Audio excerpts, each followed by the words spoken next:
Hi guys, ഇന്നത്തെ കുട്ടികളുടെ ഏറ്റവും അടുത്ത സുഹൃത്ത് ആര്? അച്ഛനോ അമ്മയോ അല്ല, കാർട്ടൂണാണ്.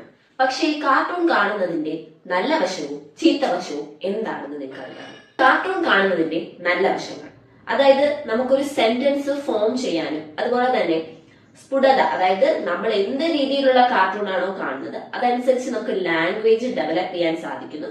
ഒരു സെന്റൻസ് കുട്ടികൾക്ക് ഫോം ചെയ്യാൻ സാധിക്കുന്നു. കൂടാതെ ക്രിയേറ്റിവിറ്റി ആൻഡ് ഇമാജിനേഷൻ, കഥകളും കഥാപാത്രങ്ങളും എല്ലാം കാണുമ്പോൾ ഇവർക്കൊരു ഫോം ഓഫ് കലാബോധം, അതായത് കലാപരമായിട്ടുള്ള ഒരു ഐഡിയാസും അതുപോലെ തന്നെ ഒരു ഇമാജിനേഷൻസും ഒക്കെ ഇവർക്ക് ഡെവലപ്പ് ചെയ്യാൻ സാധിക്കുന്നു. കൂടാതെ എണ്ണങ്ങൾ, അക്ഷരങ്ങൾ അതുപോലെ തന്നെ നല്ല ശീലങ്ങളെല്ലാം കളിച്ചു പഠിക്കാൻ നമ്മളെ ഹെൽപ്പ് ചെയ്യുന്നു. കൂടാതെ കൂട്ടുകെട്ട്, ഷെയറിംഗ് ഇതെല്ലാം നല്ല രീതിയിൽ ഇൻവോൾവ് ചെയ്യുന്നു. അതായത് സോഷ്യൽ സ്റ്റാറ്റസിനെ വളർത്താൻ, കുട്ടിയുടെ സോഷ്യൽ സ്റ്റാറ്റസിനെ വളർത്താനൊക്കെ ഇത് ഹെൽപ്പ് ചെയ്യുന്നു. അധികം കാർട്ടൂൺ കണ്ടാൽ ഉണ്ടാകുന്ന പ്രശ്നങ്ങൾ: അധികമായി കാർട്ടൂൺ കണ്ടു കഴിഞ്ഞാൽ സ്ക്രീൻ അഡിക്ഷൻ, പുറത്ത് ഉള്ള കളികളൊക്കെ വിട്ട് ഫുൾ ടൈം സ്ക്രീനിലേക്ക് നമ്മൾ കൂടുതൽ ഇൻവോൾവ് ആകുന്നു. മൂന്നാമത് കണ്ണിനും തലച്ചോറിനും ക്ഷീണം, അതായത് ഒരു ഫോം ഓഫ് ഇൻട്രസ്റ്റ് കുറവും അതുപോലെ തന്നെ ഒരു ഫോം ഓഫ് ഫെറ്റീഗും ഒക്കെ ഉണ്ടാകുന്നു. നാലാമത് വാശി അതുപോലെ തന്നെ ദേഷ്യം ഉണ്ടാകുന്നു, അതായത് കുറച്ച് സമയം വേണ്ട, ഉപയോഗിക്കേണ്ട, കാണണ്ട എന്ന് പറഞ്ഞു കഴിഞ്ഞാൽ ഒരു ഫോം ഓഫ് വാശി അതുപോലെ തന്നെ ദേഷ്യം അവർക്ക് ഡെവലപ്പ് ചെയ്യുന്നു. കൂടാതെ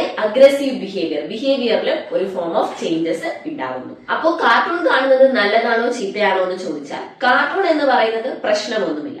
പക്ഷെ അത് നമ്മൾ അധികമായിട്ട് ഉപയോഗിക്കുകയും നിയന്ത്രണമില്ലാത്ത രീതിയിൽ അത് പോവുകയും ചെയ്യുമ്പോഴാണ് അത് അപകടകാരിയാകുന്നത്.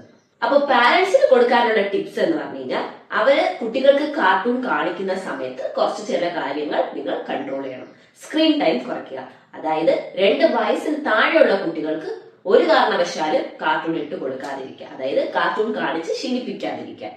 2 വയസ്സിന് ശേഷം ഉള്ള കുട്ടികൾക്കാണെങ്കിൽ 1 അവർ സമയം കൊടുക്കുക. ഒരു 5 വയസ്സിന് മുകളിലുള്ള കുട്ടികൾക്ക് 1 to 2 hours നമുക്ക് ടൈം കൊടുക്കാം.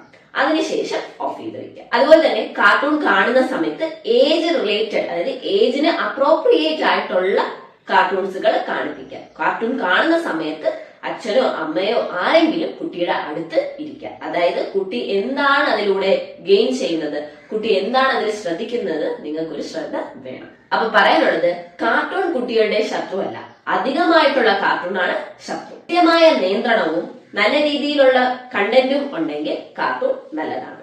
ഇന്നത്തെ വീഡിയോ നിങ്ങൾക്ക് ഇൻഫോർമേറ്റീവ് ആയി വിശ്വസിക്കുന്നു. ഇഷ്ടമായാൽ ലൈക്ക് ചെയ്യുക, ഷെയർ ചെയ്യുക, കമന്റ് ചെയ്യുക, സബ്സ്ക്രൈബ് ചെയ്യുക. എല്ലാ പാരന്റ്സിന്റെയും അറിവിലേക്ക് ഈ വീഡിയോ ഷെയർ ചെയ്യുക. പുതിയ വീഡിയോസുമായി വീണ്ടും വരുന്നത് വരെ, till then, it's my talk with Dr. Adesti signing off. Thank you.